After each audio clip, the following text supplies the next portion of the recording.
अस्सलाम वालेकुम friends, welcome to pharmacist life. एक बार फिर से फार्मासिस्ट लाइफ में आप सबका वेलकम है।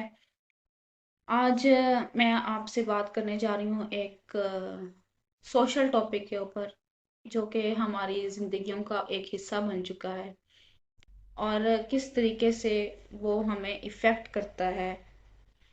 कैसे जो है हम लोग एक नॉर्मल ह्यूमन बीइंग जो है वो उसमें सफ़र कर रहा है। ये सब चीज़ें मैं आपको बताऊंगी, किस तरह हम इससे बच सकते हैं और किस तरीके से हम सरवाइव कर सकते हैं। देखें, आज का जो दौर है ना, जिस तरह से इकॉनमी चल रही है, ठीक है, जिस तरह से पाकिस्तान में इकोनॉमिक क्राइसिस हैं, स्टेबिलिटी नहीं है, इसके अलावा और भी बहुत सारे सोशल इश्यूज जो हैं, ये सब जो हैं वो हमारी लाइफ के ऊपर बहुत ज़्यादा बुरी तरीके से इफ़ेक्ट कर रहे हैं। सुकून नहीं है। हर कोई जो है वो मतलब सुकून की तलाश में है। अगर किसी के पास पैसा है बहुत ज़्यादा, तो भी उसको मेंटल पीस नहीं है।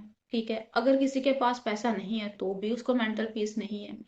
मतलब हर एक की ज़िंदगी में कहीं ना कहीं से ये जो प्रॉब्लम है वो एग्जिस्ट करते हैं।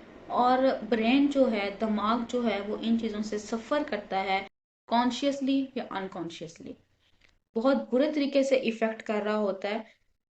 तो इन सब चीज़ों का जो है वो क्या नाम है, मतलब डिप्रेशन और एंजाइटी।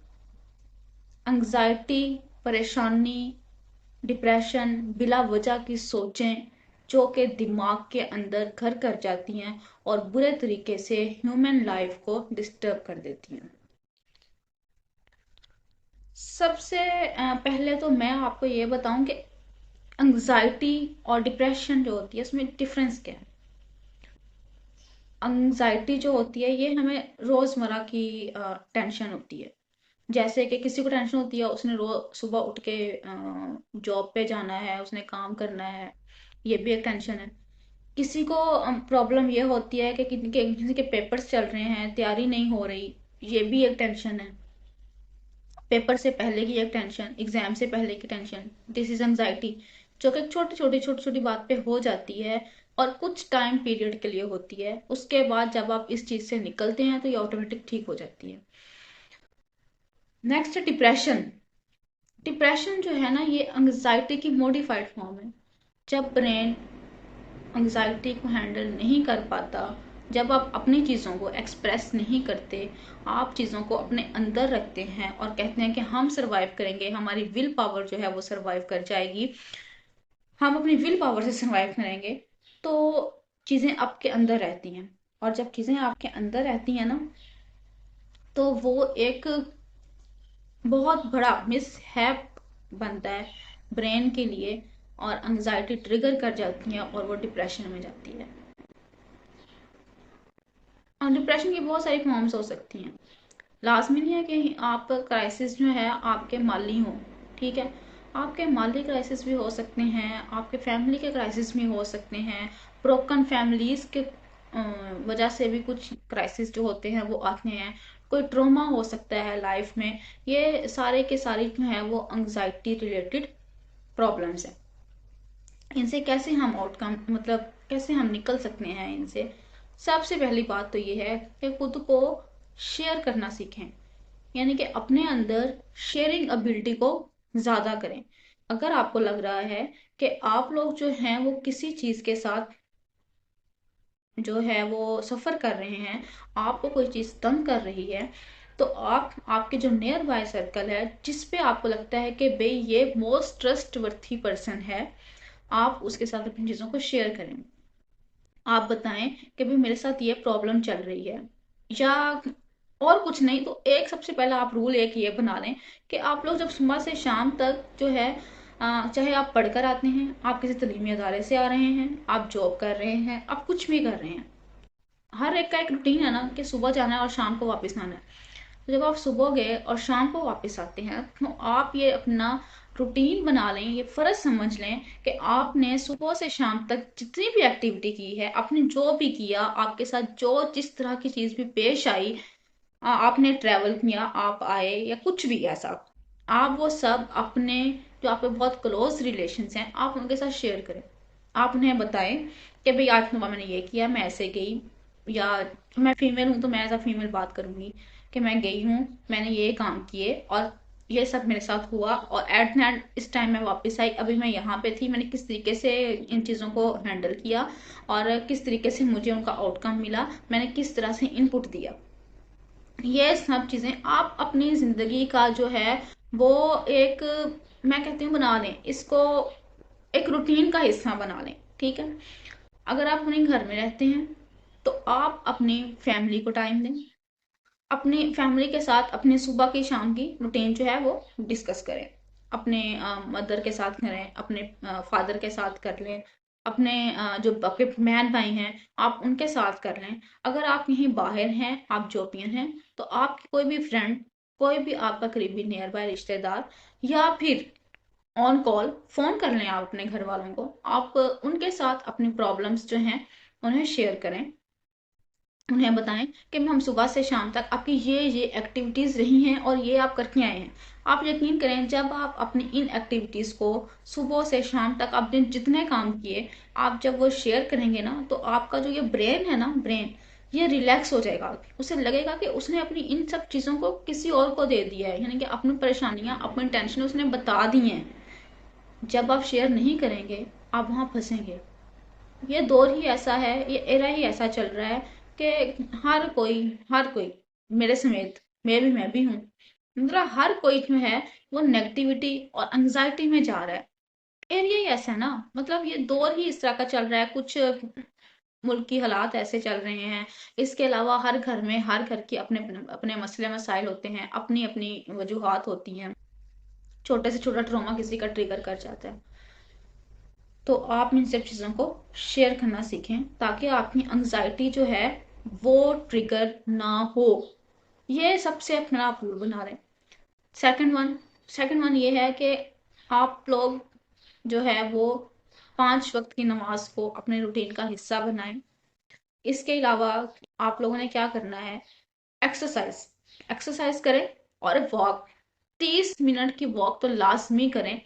ये 30 मिनट की वॉक जो होती है ना वो ब्रेन से बहुत सारी एंग्जाइटी को, डिप्रेशन को बाहर निकाल देती है। आप जब वॉक करते हैं तो बहुत सारी सोचें आती हैं जाती हैं, तो दिमाग रिलैक्स हो जाता है।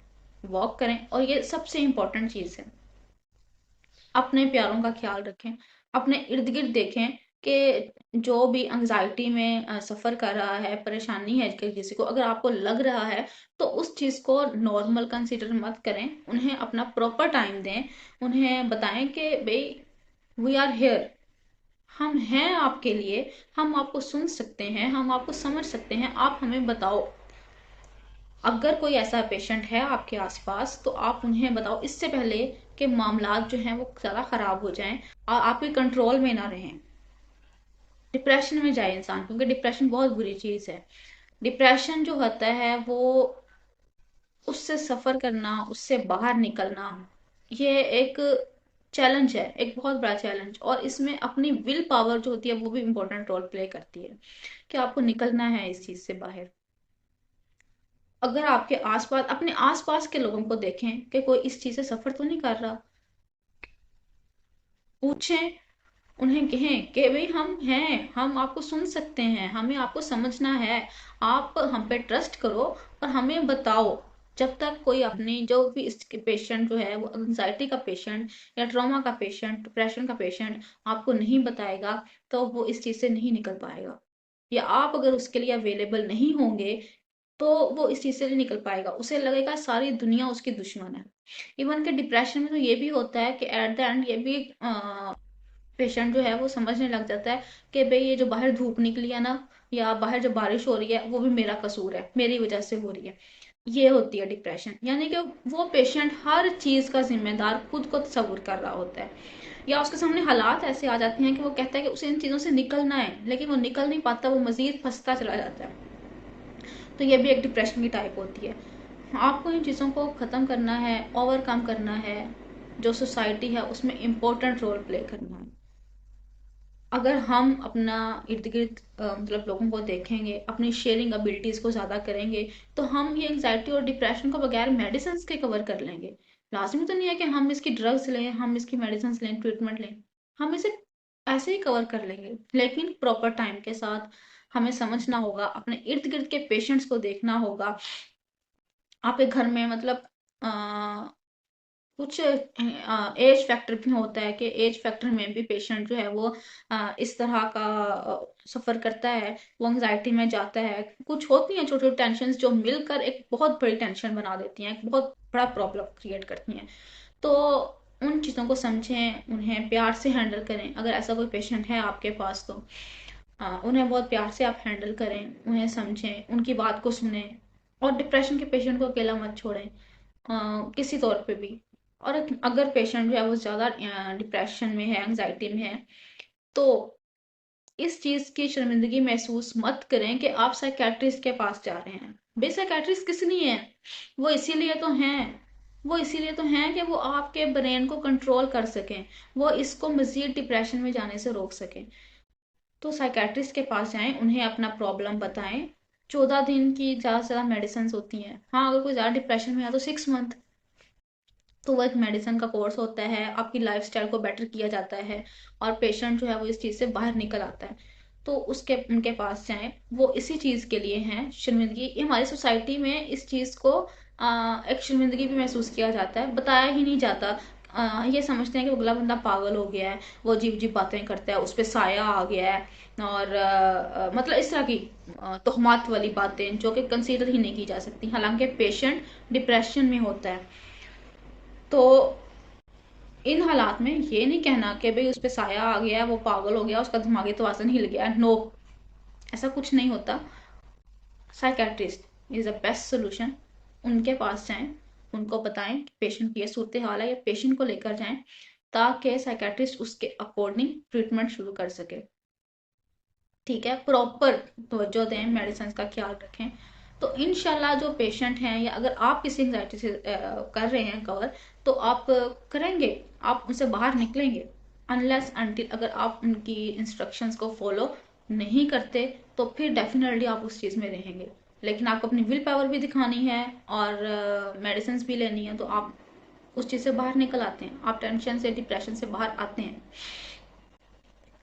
तो आज का टॉपिक यही था कि एंग्जाइटी और जो डिप्रेशन है, ये हमारी सोशल लाइफ का एक हिस्सा बन चुका है। इस चीज़ से हमें खुद बाहर निकलना है, अपने प्यारों को बाहर निकालना है। अगर हम ले रहे हैं तो हमारी शेयरिंग एबिलिटी ज़्यादा होनी चाहिए। हमने जो जो किया वो बताना है। 5 वक्त की नमाज हमें लाजमी पढ़नी है, एक्सरसाइज करनी है, और इसके अलावा हमें वॉक लाजमी करनी है। ठीक है, अगर फिर भी डिप्रेशन ज़्यादा हो रहा है, हम किस चीज़ को कवर अप नहीं कर पा रहे, go to the psychiatrist immediately. इससे पहले कि दिमाग आपको कंट्रोल कर ले, अपने दिमाग को खुद कंट्रोल कर लें।